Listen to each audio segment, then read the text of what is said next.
आधुनिक भारत के सबसे लोकप्रिय नेताओं में शामिल नरेंद्र मोदी भारत के सबसे शक्तिशाली प्रधानमंत्री भी माने जाते हैं। तो आइए अपने प्रधानमंत्री के बारे में कुछ खास और रोचक बातों को समझते हैं।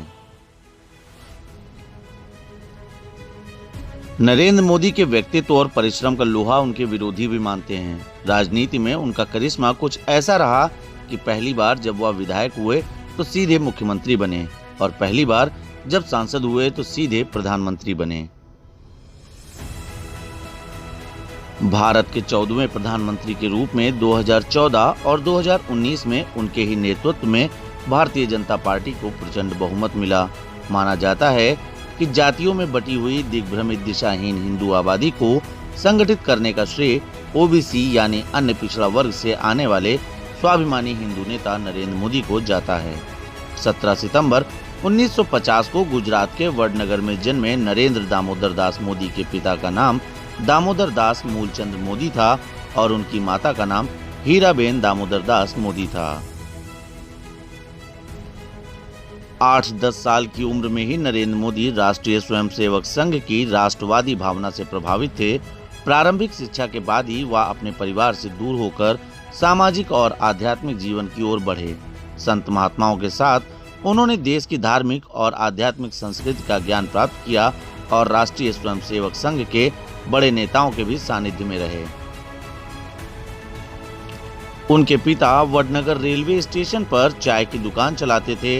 नरेंद्र मोदी और उनके भाई भी चाय की दुकान पर काम करते थे।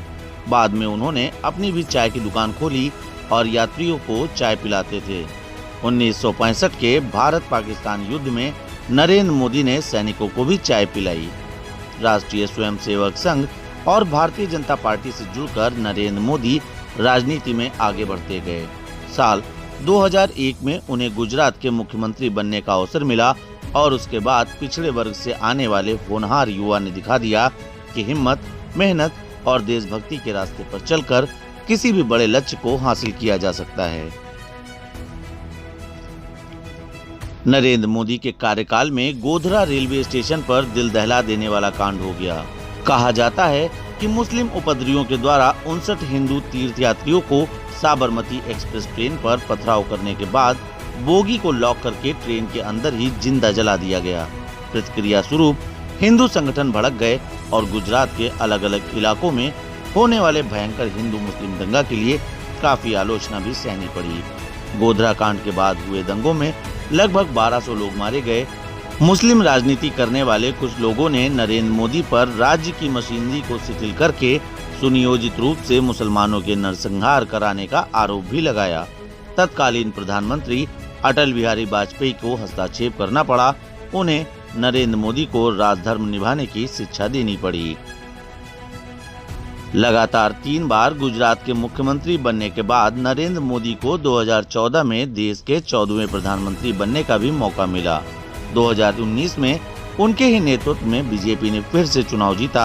आज पूरी दुनिया में नरेंद्र मोदी को भारत के सबसे लोकप्रिय और ताकतवर प्रधानमंत्री के रूप में माना जाता है।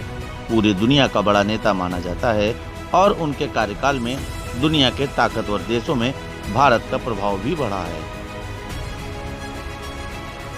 मोदी के विरोधी जहां देश को आर्थिक मंदी और हिंदू मुस्लिम राजनीति में विभाजित करने का आरोपी मानते हैं, वहीं दूसरी ओर देश में ज्यादातर लोग उन्हें एक ईमानदार, अनुशासित और देशभक्त नेता मानते हैं।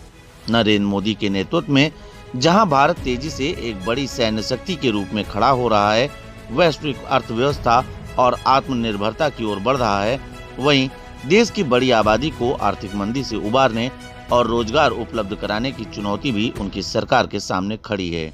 अंतर्राष्ट्रीय स्तर पर अफगानिस्तान में हुए घटनाक्रम ने स्पष्ट कर दिया है कि चीन, पाकिस्तान का गठजोड़ भारत को कई दिशाओं में सुरक्षा चुनौतियां देने की कोशिश में खड़ा हुआ है और देश के अंदर सामाजिक एकता और अनुशासन को बनाए रखना भी अंतर्राष्ट्रीय चुनौतियों को जवाब देने के लिए जरूरी है।